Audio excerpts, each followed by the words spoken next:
পাকিস্তানের কাছে super flop বৈভব সূর্যবংশী। এই বৈভব সূর্যবংশীকে রাজস্থান রয়্যালস আইপিএল অকশন থেকে 1,10,00,000 টাকায় কিনে নিয়েছে।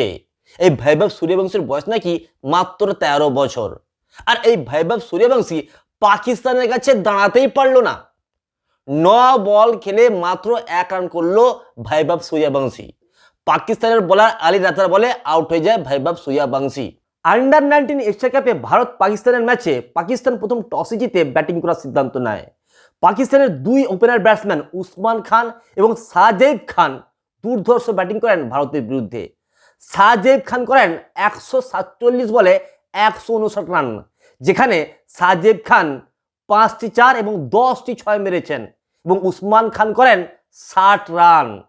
পাকিস্তান প্রথম ব্যাটিং করে 7 উইকেট হারিয়ে 50 ওভারে 281 রান করে। টিম ইন্ডিয়া 282 রান চেস করতে নেমে মাত্র 47.1 ওভারে 238 রানে অল আউট হয়ে যায়। ভারতের ব্যাটসম্যানদের এমন অবস্থা ছিল যে 50 ওভারই খেলতে পারে না টিম ইন্ডিয়ার ব্যাটসম্যানেরা। ভারতের হয়ে সর্বোচ্চ রান করেন নিখিল কুমার, যিনি 67 রান করেন এবং শেষে এসে মোহাম্মদ এনান করেন 30 রান। ভারতের আর কোনো ব্যাটসম্যানই পাকিস্তানের বোলারদের কাছে টিকতেই পারেনি।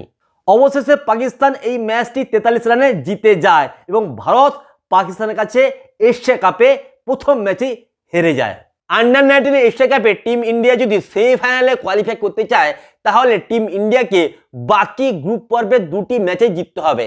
একটি ম্যাচ জিততে হবে জাপানের বিরুদ্ধে, আরেকটি ম্যাচ জিততে হবে ইউএইর বিরুদ্ধে। যদি টিম ইন্ডিয়া পরপর দুটি ম্যাচ জিতে যায় তাহলে গ্রুপ এ থেকে ভারত এবং পাকিস্তান সেমিফাইনালে কোয়ালিফাই করে যাবে। বৈভব সূর্যবংশীকে নিয়ে কন্ট্রোভার্সি শুরু হয়েছে। অনেকেই বলছেন বৈভব সূর্যবংশী নাকি নিজের বয়স লুকিয়েছেন। তার প্রকৃত বয়স 13 নয়, তাকে দেখে মনে হচ্ছে তার বয়স নাকি 15।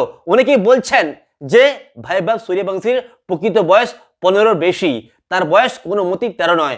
বন্ধুরা, আপনাদের কি মনে হয় আপনারা অবশ্যই কমেন্ট বক্সে লিখে জানাবেন।